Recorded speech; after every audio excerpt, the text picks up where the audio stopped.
انسان څوک دی؟ لیکوال سید اصغر هاشمی، لوستونکی حامد حقمل. انسان او انسان وژنه. په نړۍ کې په میلیاردونو انسان وژنه انسانانو سرته رسولې ده، که په اسلحو مرګ ژوبله کیږي او یا په اتومي بم. جوړونکي او استعمالونکي انسانان دي. اوس هم ځینې ټولنې د هغو جنګیالیو ستاینه کوي چې په سلګونو کسان یې ناحقه وژلي دي، او د داسې کسانو سره مخامخېږم چې د خپلو ظلمونو ستاینه کوي او کومه مرګ ژوبله چې یې کړې په افتخار کوي یادوي. په ځینو ځایونو کې ډیر شرخوښونکي خلکو د زمري لقب ورکوي، یا وایي پلانی سړی د زمري په شان زړور دی.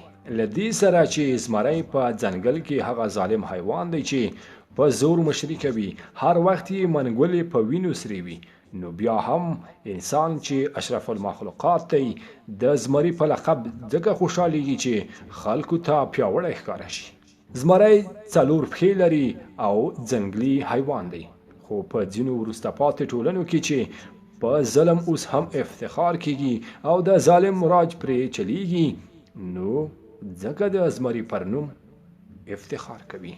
په تاریخونو کې د ځینو کسانو ستاینه د ډېرې مرګ ژوبلې په نظر کې نیولو سره کیږي، او تاریخ لیکونکي هم سم قضاوت نه کوي چې ناحقه انسان وژنه لویه ګناه ده.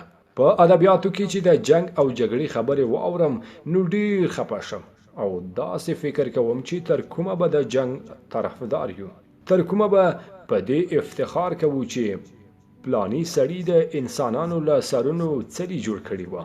پلانی سړی په یو ځان له سلګونو کسانو سره جنګېده.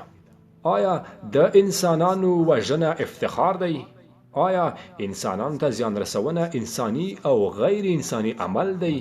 انسان مینې ته اړتیا لري او که نفرت ته؟ انسان ته خدمت وشي او که خیانت؟ ولې وینه تویول راته مینه ښکاري او مینه ورکول راته ستونزه؟ اوس هم ډیر کسان په هغه چا پسې ځي او په افتخار یادوي او له عکسونو یې ځان ته البومونه جوړوي چې د سلګونو کورونو د ورانولو مسؤل دي. د ظالم او ښه انسان په پیژندلو کې اوس هم سهوه کیږو. اوس هم د هغه چا لاسونه ښکلوو چې لاسونه یې د پرې کولو دي. موږ هغه مظلومان یو چې ظالم ته مو ښاغلی وایو، ظالم او خونکار ته مو د ګلو هارونه پر غاړه کړل. تاسې څه فکر کوئ چې ظالم ملامته دی که مظلوم؟ خونکار ملامته دی او یا د چا چې خون شوی؟ فکر کوم له ظالمه ناپوهه مظلوم ډیر ملامته دی، خو له خونکاره هغه ډیر ګرم دی چې ظلم پرې کیږي. انسان باید په ښو اعمالو افتخار وکړي او له بدو اعمالو ځان وساتي. انسان د ارثي او محیطي عواملو په سبب د بېلابېلو خویونو درلودونکی وي، خو ښه انسان هغه دی چې د ځان او ټولنې په ګټه وي.